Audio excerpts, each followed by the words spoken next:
Ready to make a real impact every day?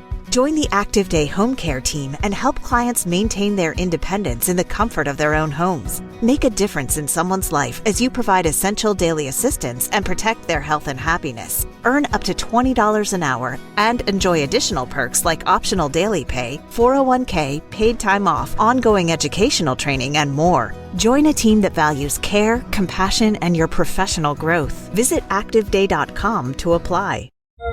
You have unread texts from Golf Buds. Would you like me to read them? Yes. Okay. Johnny says, what are the nicotine pouches you had on the course? Walker says, 8 milligram on nicotine pouches. Billy says, I love the mint one. I like that one. Walker says, me too. By the way, you both stink at golf. LOLOL. Come on. Carry on nicotine pouches. Shop now at onnicotine.com/group text. Warning, this product contains nicotine. Nicotine is an addictive chemical.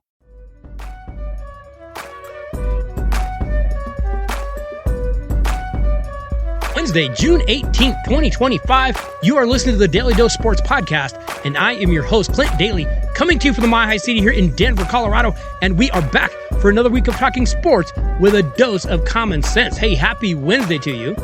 Hope you had a good weekend. Hope your week is going well so far, and that you, your family, your friends are all staying strong, and you're all staying healthy right now. And we've got a lot to get to today. We need to jump in because, of course, the NBA Finals have been, honestly, completely unpredictable. And on Monday night, the Oklahoma City Thunder took a big step in finally taking control of this series. Yes, they needed some help from the officials in Game 4, but they got it. But hey, this hasn't been easy. The Thunder bigs have struggled at times, and that bench that I thought would dominate, it's been very hit and miss from game to game. I mean, even on Monday night in Game 5, it felt like the Thunder were completely controlling the game all night. Shai Gilgeous-Alexander is quietly having a great night. Jalen Williams is going crazy. Hey, he's been a monster all series and all playoffs. He's proving that he is one of the top players in this league. But I mean, Tyrese Halliburton is injured. He's got that calf strain going. He didn't score a single shot from the field all night. And yet, when little TJ McConnell went on that little tear in the second half and cut the lead to like a possession or two, you could feel the arena getting a little bit nervous again. Hey, Indiana just won't go away. They battle, even with Halliburton being banged up. Now, can they close the series out tomorrow in Indiana, or are we going to be headed for a Game 7 back in Oklahoma? Tomorrow night should be very entertaining. And hey, this series, it has been way better than expected. I know it's small market, but it has been pretty entertaining basketball. I know it doesn't have the big names. It doesn't have the LeBron or the Steph Curry or any of that. But if you're a basketball fan, this series has actually been pretty fun.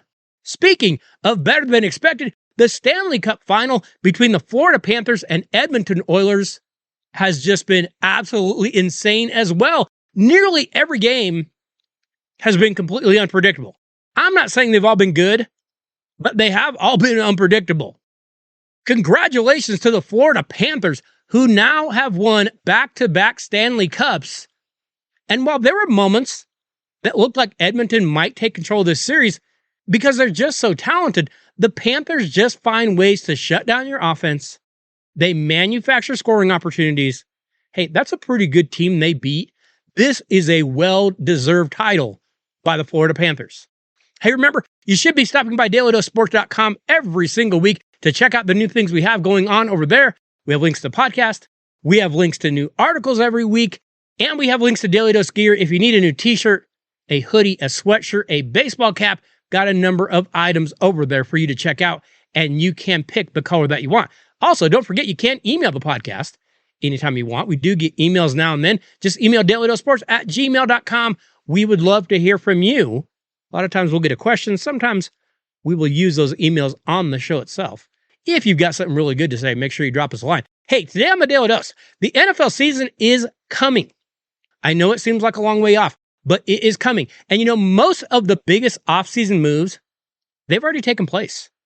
Well, today, we will be zooming through every single NFL team and letting you know just what their most impactful offseason moves have been so far, whether good or bad. We'll touch on both. And you know what? We're going to have to hustle to hit every single team in the NFL, so we better jump in right now. Let's start off in the AFC East, where the Buffalo Bills made it to the AFC Championship last year, and they decided to give quarterback Josh Allen a $55 million extension, even though they really didn't have to. But that extension did limit what else they could do in the offseason. And that defensive secondary, it could have used some help. They didn't get it because they gave Josh Allen some more money. Keep that in mind this next season. The Miami Dolphins went 8-9 last year, and they didn't actually do all that much to upgrade their roster this offseason. They brought in James Daniels at guard, who's coming off an Achilles tear. I mean, if that's your biggest move, you should probably be at least a little bit concerned. The New England Patriots finished at the bottom of the AFC East last season with a 4-13 record, so they fired first-year head coach Gerard Mayo, who honestly looked completely in over his head. And they completely revamped and upgraded their coaching staff. And Mike Vrabel taking over for New England, yeah, that's a big move. Now, I don't think this is a quick fix by any means, because the Patriots have a number of holes to fill, mostly at skill positions. But this should be a dramatic upgrade. Second-year quarterback Drake May, he has shown a ton of promise. But let's just wait until he finds out how hard Vrabel is on his quarterbacks. Finishing up the AFC East, the New York Jets had big expectations last year with the return of Aaron Rodgers. But that all went south, and the Jets once again underachieved, going just 5-12, despite Rodgers playing every snap. So the Jets fired head coach Robert Saleh midseason, and then things actually got worse.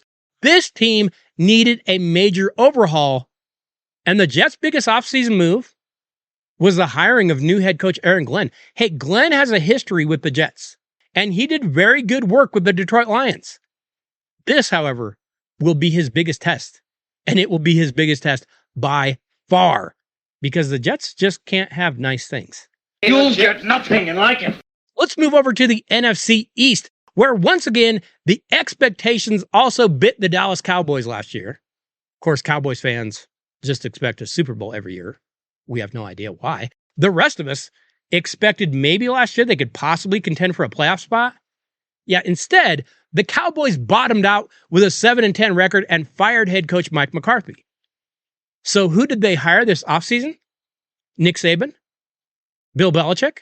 Vince Lombardi? No, they ended up settling for their own offensive coordinator, Brian Schottenheimer. Hey, this was a low ball hire for what has become a low ball franchise. And it really does say a lot about their current state. But it is their biggest move of the offseason. No question about that. The New York Giants were one of the worst teams in the league last season. They went 3-14. And there wasn't even a quarterback in the draft that was worth taking with their number 3 overall draft pick. Oh, but never fear, because the Giants still made some big offseason moves. They have completely rebuilt their quarterback room. Gone are Daniel Jones, Andrew Luck. In comes Russell Wilson, Jameis Winston, and rookie Jackson Dart. Well, I just think we were prepared. You know, one thing my trainer, he told me, he said, what did he say? He just told us to be prepared. Who will end up being the starter? Who even cares? I can't wait to watch this disaster this season. The Philadelphia Eagles are, of course, the Super Bowl champions once again as they stomp the Kansas City Chiefs in Super Bowl 59, which meant, of course, that they would get the worst pick in the NFL draft, right? So, of course, they managed to pull some big talent because that is just what they do. Alabama linebacker Ja'Ad Campbell, Nebraska's defensive tackle Ty Robinson, Smile Munden Jr. How do they keep doing it? I don't know, but they do. And hey, they did lose some people this offseason, but it sure looks like they restocked that talent. They just keep hitting home runs in the draft every year. Finishing off the NFC East, the Washington Commanders were one of the biggest surprises of the 2024 NFL season. Oh, sure. Many thought they would be better, but not this good. They went 12-5 and went all the way to the NFC Championship game. Now, they didn't get any pass rush help. That should concern them a little bit. But they did pull offensive tackle Laramie Tunsil from Houston, and that could be a big upgrade for them. Now, they did also get Deebo Samuel, but I don't know if you've seen Deebo Samuel lately. I know he'll probably work himself into shape. Dude right now looks like he's about 400 pounds. Why your belly so big? So I'm going to say that Laramie Tunsil is their biggest offseason move, not Deebo Samuel. We'll see if that changes this summer, though. We move next to the AFC North, and we will start with the Baltimore Ravens. What was the Baltimore Ravens' biggest offseason move? Well, the Ravens went 12-5 last season, but then lost to the Buffalo Bills in the divisional round of the playoffs. And of course, that was in heartbreaking fashion. Well, re-signing offensive tackle Ronnie Stanley before free agency actually kept the Ravens from suddenly needing a left tackle in an offseason where there weren't many great options. Losing him would have been big. They kept him. No, they didn't make huge upgrades, but they kept a key piece. That's pretty big for Baltimore. The Cincinnati Bengals were such a weird team last year. After they started this season 3-5, they did nearly make the playoffs. They won 6 of their final 9 games. Well, this offseason, the Bengals did manage to get long-term deals done with both wide receivers Jamar Chase and T. Higgins. However, it was costly. And now they have no money left for defensive lineman Trey Hendrickson or rookie Shamar Stewart. He's a rookie. How do you not have money for him? Right now, they're both sitting out. They say they're talking a little bit, but right now they're both sitting out. But hey, you got Chase and Higgins, right? That's your big move, right? That's good. Yeah, let's say that's good. The Cleveland Browns made the playoffs in 2023, but last year they returned to their usual ways, going just 3-14. And then they had some very odd offseason moves because they traded the right to select Heisman-winning wide receiver / defensive back Travis Hunter, and instead they got a few more draft picks. Not a bad deal, right? Unfortunately, the Cleveland Browns will be the ones making those draft picks. So, you know how that usually goes. Okay, so first they took defensive tackle Mason Graham from Michigan, and that looks pretty good. But then they also used a 3rd-round pick and a 4th-round pick on quarterbacks Dylan Gabriel and quarterback Shedeur Sanders, which is odd because you're already paying $245 million to another quarterback in Deshaun Watson. Plus, you also have Joe Flacco. Plus, you also have Kenny Pickett. This seems like a mess. I don't know if that was their biggest offseason move. Instead, you know what? I'm going to go with the fact that they extended defensive lineman Myles Garrett to a contract as their most impactful move. Because I can't figure out what they're doing at quarterback. That is baffling to me. I'm just going to say Myles Garrett, biggest offseason move. Those other moves, I don't even understand them. Let's just go with Myles Garrett. Finishing up the AFC North, the Pittsburgh Steelers had yet another winning season. After low expectations, they managed to go 10-7, and they made the playoffs. Now, they did lose in the wild card round again. Well, they did just sign quarterback Aaron Rodgers, which could be big, but we also know he isn't what he used to be. So I would actually say their most impactful offseason move was probably dealing George Pickens away. Because remember, they did manage to sign DK Metcalf to a contract. But imagine if you had Rodgers and you had Metcalf and you had Pickens. Yeah, that would be pretty formidable, I would think. But you don't have Pickens anymore, so never mind. We shift over to the NFC North, which is maybe the toughest division in the league right now. And we start with the Chicago Bears. Now, the Bears were hoping for big things last year with rookie quarterback Caleb Williams. But Williams really struggled. And the Bears, honestly, they kind of just quit at times. They went 5-12. Now, hiring new head coach Ben Johnson should help. But I'm going to give you a bigger, more impactful offseason move. They were able to get offensive tackle Joe Thuney from Kansas City. Now, he's had some struggles with health.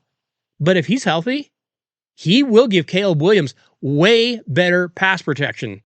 That move could actually be bigger than getting a new coaching staff. The Detroit Lions had huge Super Bowl expectations last year, which still sounds crazy to say. Unfortunately, injuries derailed the Lions, and they ended up losing in the divisional round of the NFC playoffs to Washington. Now, many of those injured players are going to be back. However, the most impactful offseason move to me is the fact that the Lions lost both their offensive and defensive coordinators in Ben Johnson and Aaron Glenn. They both went and took head coaching jobs. Now, there's nothing the Lions could have done about that. That just is how the NFL works. But make no mistake, that will hurt. They will feel that because now you've got to have someone slide over a seat. You've got to have someone doing things a different way when, hey, Detroit kind of had some things rolling. Now you're going to hit reset a little bit. We'll see if they can overcome those losses. The Green Bay Packers went 11-6 last season and lost in the wild card round to the Philadelphia Eagles. Now, if I'm being honest, I'm not a huge fan of what Green Bay has done this offseason. I didn't think they were busy enough. The Packers focused on adding toughness in free agency. Cool. They got guard Aaron Banks. They got cornerback Nate Hobbs, which they did need. But they didn't do a whole lot else. And they definitely had more needs than just that. Not sure the Packers were quite busy enough, at least not to my liking. That may come back to bite them a little bit. The Minnesota Vikings went 14-3 last year. Think about that. 14-3? That's a great season. Oh, but wait, they didn't even win their own division. Instead of getting the division, because Detroit was just so good, they got pushed to the wild card round and got knocked out of the wild card game by the Los Angeles Rams. Hey, a great season, and you basically have nothing to show for it. That's pretty Minnesota of them. Well, the most impactful move this offseason for the Vikings is probably the fact that starting quarterback Sam Darnold is now gone. And after blowing his knee prior to his rookie season this past year, J.J. McCarthy, he's going to have to be the guy. Is he truly ready? We don't know. He showed a little bit in preseason last year, and then he blew his knee. Now, they were saying he was going to be the starter. They say they had him penciled in as being the starter on opening day, and then he had the knee injury. But was he really ready? Hey, if so, it's a pretty impressive group of rookie quarterbacks last year if you add J.J. McCarthy. Some pretty good rookies going into their second year this year. We will see if J.J. McCarthy is truly ready to be the guy, because we all know that is a really, really difficult learning curve. We head next to the AFC South, and we start with the Houston Texans, who were 10-7 a year ago and actually surprised the Los Angeles Chargers in the wild card round before losing to the Chiefs in the divisional round of the playoffs. Well, one of the biggest problems with the Texans last year was their inability to protect quarterback C.J. Stroud. He was sacked 52 times. That's way too many. Well, here's some bad news. Not only did they not really upgrade that offensive line, but they lost offensive tackle Laramie Tunsil, their best and honestly only really good offensive lineman. Yeah, that's not good. Oh, but it probably will be impactful. The Indianapolis Colts were a disappointing 8-9 last year. They missed the playoffs as they struggled at their quarterback position with Anthony Richardson. Well, Richardson is already having shoulder issues, and it's June. Oh, but here's more bad news. The Colts lost 2 offensive linemen in Ryan Kelly and Will Fries in free agency. Yeah, this is not looking like a great offseason for the Indianapolis Colts. The Jacksonville Jaguars were terrible again last year. They went just 4-13. And there are many that are questioning the capabilities of quarterback Trevor Lawrence. Well, the most impactful move the Jags made this offseason, aside from getting an all-new coaching staff, which probably does help, was moving up in the draft and drafting wide receiver / defensive back Travis Hunter. Hey, if Hunter's big playability can't help Trevor Lawrence, then honestly, what can? I think you might have to start thinking about pulling the plug at that point. We finish off the AFC South with the Tennessee Titans, who were the worst team in the league a year ago, and they really needed a face for their franchise. Well, with the first overall pick of the NFL draft, they selected Miami quarterback Cam Ward. Now, here's the problem for Cam. He's not going to have much talent to work with. But I think he should eventually be the guy that they can build around. Hopefully, he stays healthy and he can kind of just get through a few years, and then they can surround him with more talent, but they did get their guy. Next up is the NFC South, and first up, we have the Atlanta Falcons. Atlanta went 8-9 last year, and it looks like they found their franchise quarterback in Michael Penix. However, they didn't do all that much in the offseason, and their most impactful move was actually probably a move they didn't make, because the Falcons did not move quarterback Kirk Cousins. Now, you hear that and you think, well, that doesn't sound like much. Who cares? They've got a veteran. But remember, they're paying him $40 million this season alone. That is a lot of money to pay a backup quarterback that you hope never sees the field. And it also takes away from money you could have spent elsewhere. That's an impactful move to not move him. The Carolina Panthers were also pretty awful last year. They went just 5-12. However, we did start to see maybe some flashes that quarterback Bryce Young can possibly play at this level. Well, the Panthers went out and tried to get him a little bit of help. They grabbed wide receiver Tedoroa McMillan, and they also picked up tight end Tommy Tremble. Now that gives Young a few more viable receiving targets. Kind of sounds crazy, but Carolina might be at least interesting to watch this year. The New Orleans Saints started strong and then fell apart last year. They went just 5-12. They fired head coach Dennis Allen and hired Kellen Moore to take over their head coaching job. But honestly, the most impactful move for the Saints this offseason is the fact that quarterback Derek Carr retired. Now, I would imagine New Orleans is going to struggle this year quite a bit, but that's going to free up some money. And I mean, if you tank this year, maybe you're going and getting your franchise quarterback next year in the draft. I don't know. Might be a kid named Manning available. I'm trying to think of where his grandpa played. Oh, that's right, down in New Orleans. Might be interesting. We finish off the NFC South with the Tampa Bay Buccaneers, who went 10-7 and made the playoffs. They lost in the wild card round. But, Tampa, I don't know. They're kind of scrappy. They seem to want more. They brought back Levante David and Chris Godwin, and they even made a bit of a splash in free agency with Hassan Reddick. I don't know. Tampa just might be putting something together down there. I don't know if they're a contender for like a Super Bowl, but I think they're going to be tough again. They had a pretty nice offseason. So let's finish up our whirlwind tour of the NFL and the most impactful offseason moves from each team. And our final divisions, of course, are in the West. We start in the AFC with the Denver Broncos, who finally made the playoffs for the first time since 2015. That's crazy. Denver went 10-7, and they may have found their franchise quarterback in Bo Nix. And this year, head coach Sean Payton, I think he wants a little more. He went out and grabbed a talented cornerback and a running back in the draft. And then, with their biggest move of the year, I think, Denver went and signed tight end Evan Ingram, who has been stuck down in Jacksonville doing nothing. But I mean, you think about tight ends. You think about Sean Payton's offense. You think about guys like Jimmy Graham. I don't know. Denver might have just gotten a very key piece. The Kansas City Chiefs were taken down in Super Bowl 59, but hey, this team is still very dangerous. When you have Patrick Mahomes and you have Andy Reid, you're always going to be a pain. And I expect the Chiefs to once again contend for a Super Bowl. But I'd be lying if I told you I felt great about their offseason. One of their areas of concern last year was the offensive line. And now they have lost offensive tackle Joe Thuney. They will be going into this season with some very unproven guys up front this year. We'll see if they can make it work. I don't think they're going to bottom out, but they're going to have some work to do, and they're going to have to improve up front. The Las Vegas Raiders have been floundering for decades now, and last year was no different as they went just 4-13. So they fired Antonio Pierce, and they are now still paying like 5 head coaches.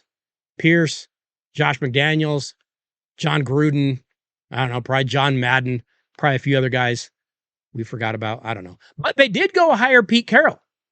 And no, Pete isn't a long-term answer because he's like 100. No, To take the ferry cost a nickel, and in those days, nickels had pictures of bumblebees on them. But hey, he will improve that franchise immediately.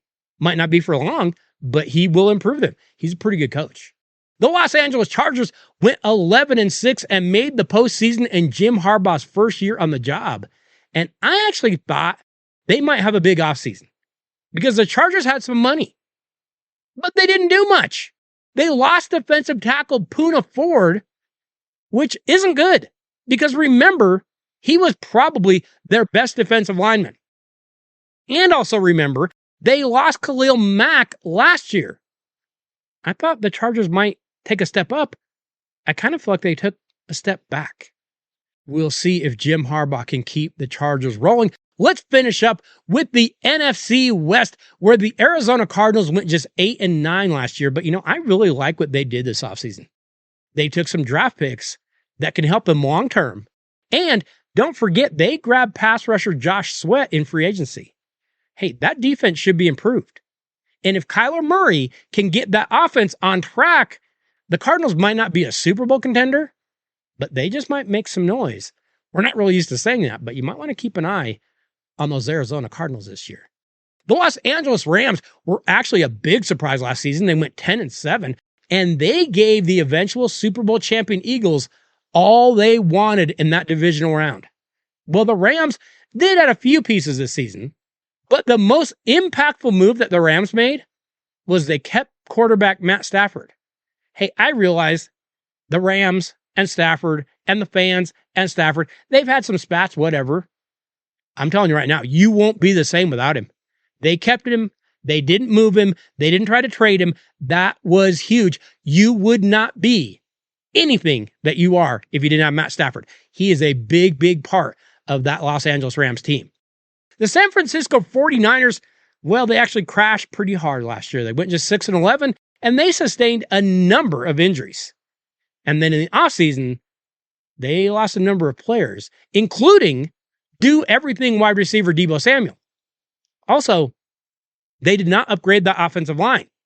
They needed to, but they didn't.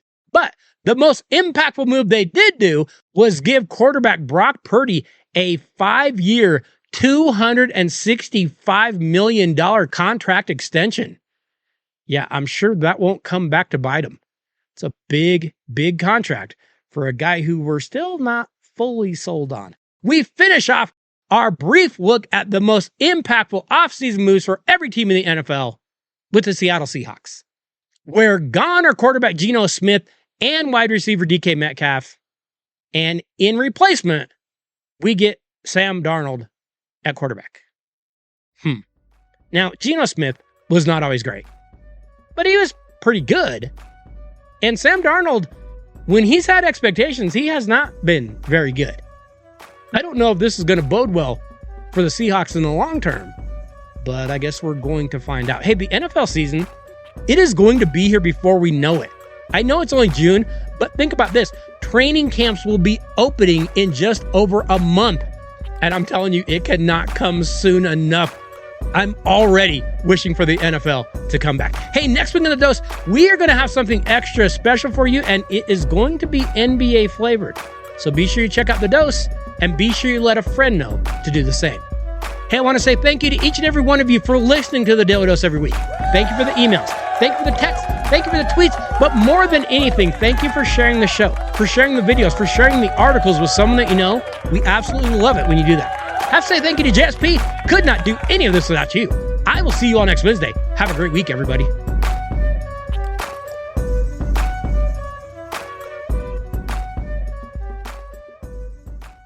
Well, I just think we were prepared.